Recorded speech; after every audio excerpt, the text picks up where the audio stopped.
Hey everyone, Fox from Fox and Kit Woodworks and Fox Den Videos. A couple months ago I did a review of the Skil Twist 2.0 and I called it ugly. But you know what? Ugly can get the job done. Stay tuned to find out how I used to put this thing together.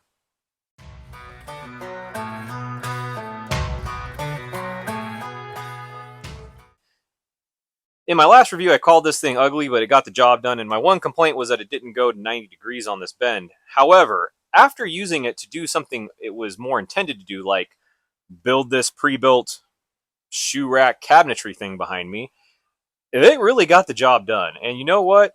For ugly, it's powerful and it gets the job done quite well.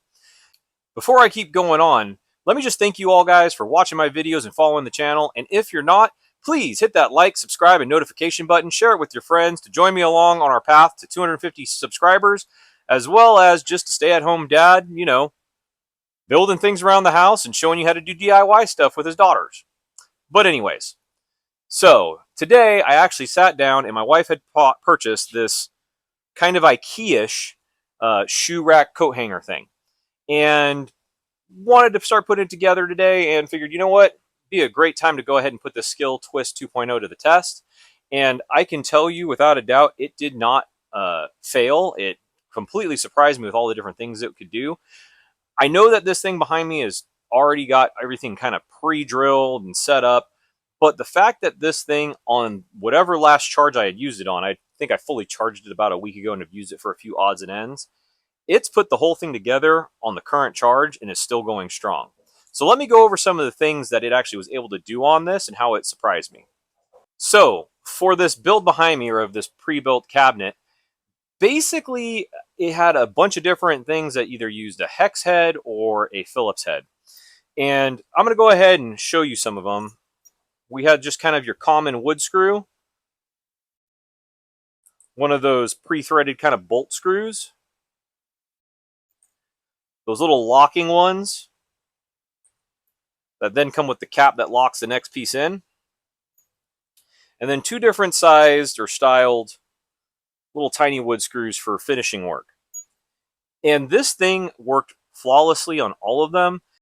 It had the right hex head to be able to fit these few pieces that needed the hex, and the Phillips head to fit all of the rest of the things I worked on.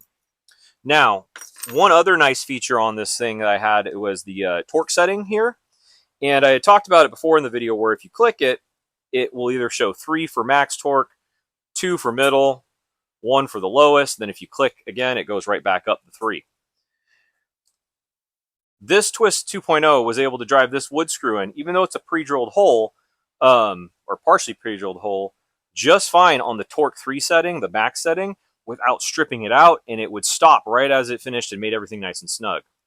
When I set it to the 2, I was able to drive both home this little guy here, that little locking nut style one, and this one. Occasionally I had to bump it up to the 3 and it would set it home, but again, the impressive part is on all of those settings, when I had it right, it would actually stop before it either stripped out the wood or stripped out the screw head itself.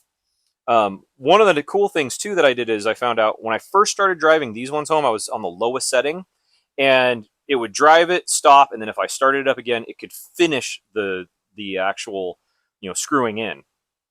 All I did is set it to the 2, and after that, all the rest went in just fine.